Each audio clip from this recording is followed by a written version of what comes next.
5 analogies for a quote-unquote spiritual awakening. So welcome to Newearth.land, where we are making shelter, energy, food and water basic human rights. Just like that. So yeah, you can learn more about that at Newearth.land. We're all coming together. It needs to happen. It needs to happen now or never. Number 1 for the analogies for spiritual awakening are, well, the first one is matchsticks, right? Let's think of a matchstick and a matchbox. The matchstick is the intellect, the left brain hemisphere, convergent thinking, data, influxing the mind every minute of every day. And the matchbox, and most notably the little sort of like rough bit on the side, that's symbolic of the sacred feminine, the imagination, the intuition, visualization, meditation, etc. So only when we've got both of those two polarizing forces present and active can we receive mental illumination, right? Then you get enlightenment. Only when you use both of those mental faculties. Unfortunately, Western education is only focused on sharpening the intellect and repeating, regurgitating inane information to get an A, and then, oh, you feel all good, and then you go to Oxbridge, and then you get a job where you're just repeating, parroting, and the creative imagination has been reduced to these disparate, fractured subjects. We need to put them all together. Holistic, holy thinking. This is what the right brain hemisphere, aka in this analogy, the matchbox, is symbolic of. That's number 1. Number 2 is this. Here is my hand, and so far today I've not really noticed my hand. It's just been a part of myself.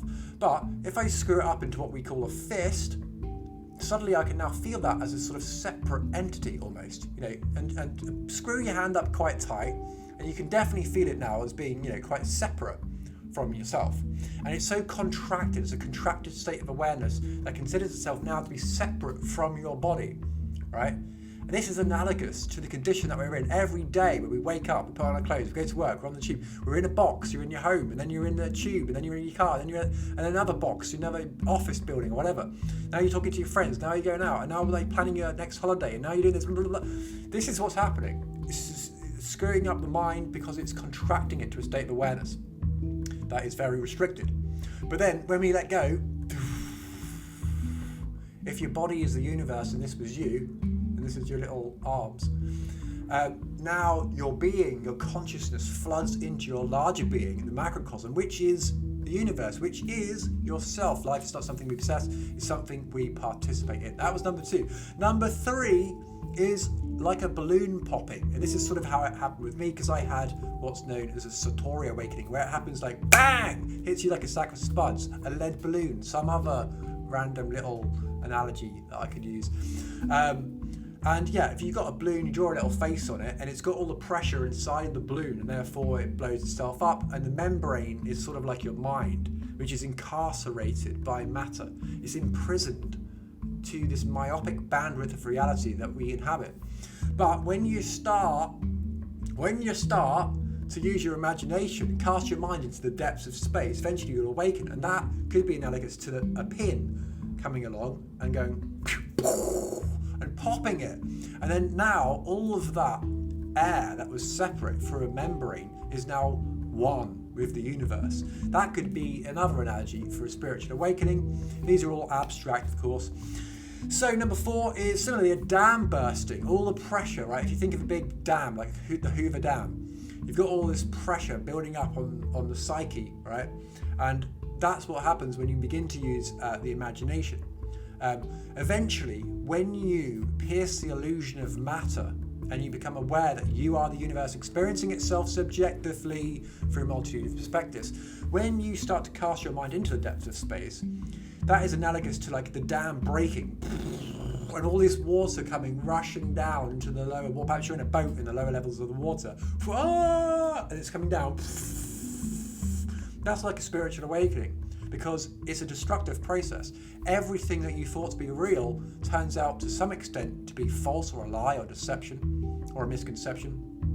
and it will take a while to even out the waters, to level out the waters, and you might be drowning and like, oh my god, what's happening to me? Everyone will think you're crazy. They'll phone the ambulance. My mum wanted to phone the ambulance. They think you're crazy.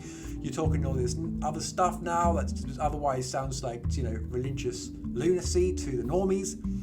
And then eventually, though, you come out of that period of time and you come up for air, you get on the boat, and eventually it might take a few months, maybe even a year or two, for you to acclimatise to this new state of consciousness. That could be another analogy, going forwards. I'm just offering these because they're quite good to, understand the enormity of this experience. I mean, it's not just something like, I knew someone in my life before, it's like, yeah, we talked about that. And I was like, no, it's not just like a little thing where I went and bought some chips from the shop down the road.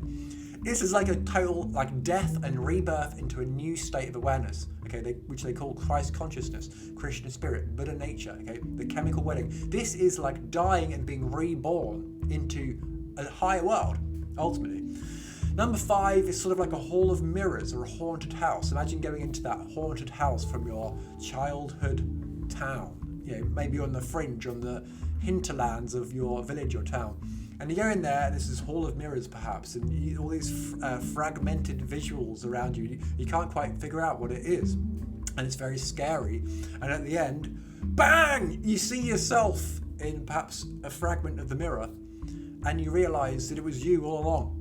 You realise in that moment that you are the universe, and you realise that everything that you thought was some sort of, fractured other thing, like another person or something, you realise that actually, yeah, your name might be Margaret or Janice or Ryan or Jake, but really we're all just carbon, calcium, oxygen, hydrogen, and nitrogen, and consciousness is flooding into this matter, and it's causing us to have these thoughts that are seemingly disparate and private, but on a higher level they're all one thing. It's like, if you imagine a big field like this up here, and then they plunge down, and then when you say die, quote unquote, that then returns back to the universal state of awareness. Or like a plasma screen. If you imagine pressing the plasma screen and you see those colours come up, that could be your consciousness when you're incarnate.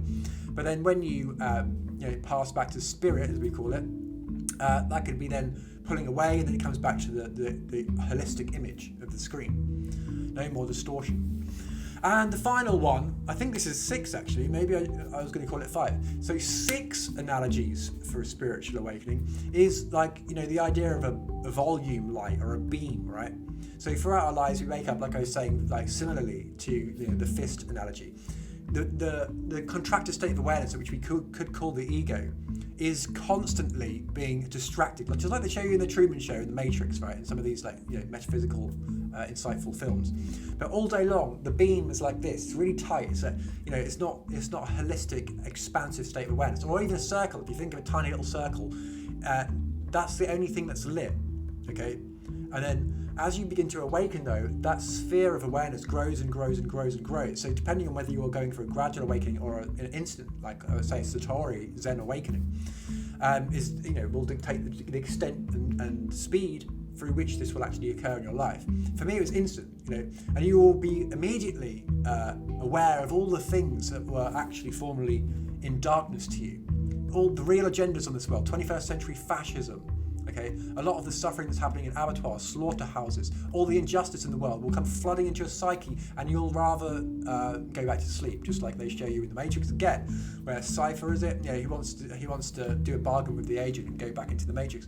I can empathise with that, because ignorance is actually bliss.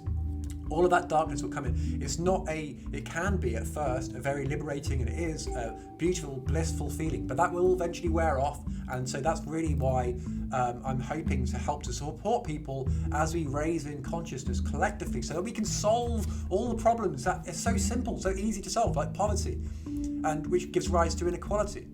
That doesn't mean that all inequality is necessarily a bad thing. There's always going to be a natural degree of inequality, but there's no need for suffering, there's no need for poverty, right? And the psychological suffering, the stress, the anxiety, the depression that we're all experiencing, this epidemic of loneliness, Monday blues, TGI Friday, we're all these we're at race really, aren't we? And that's unfortunately the result of living in a society that values materialism, reductionism over any sort of philosophical insight, contemplation, imagination. All those things are required to gain more consciousness. That's what we need. Remember, no problem can be solved from the same level of consciousness that created it, as Albert Einstein said. So if you do want to raise in consciousness, then why not watch this video here or this one here? And we can all together solve the problems that we're faced with easily, but we can only do it when we come together. So please visit Newearth.land, check out the architecture, check out the co-housing of the future, check out the solutions that are all available to all of us.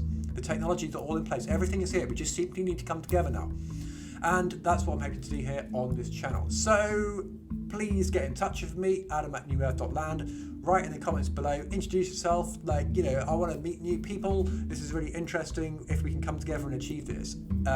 So yeah, thanks very much for watching this video, and I'll see you in the next one.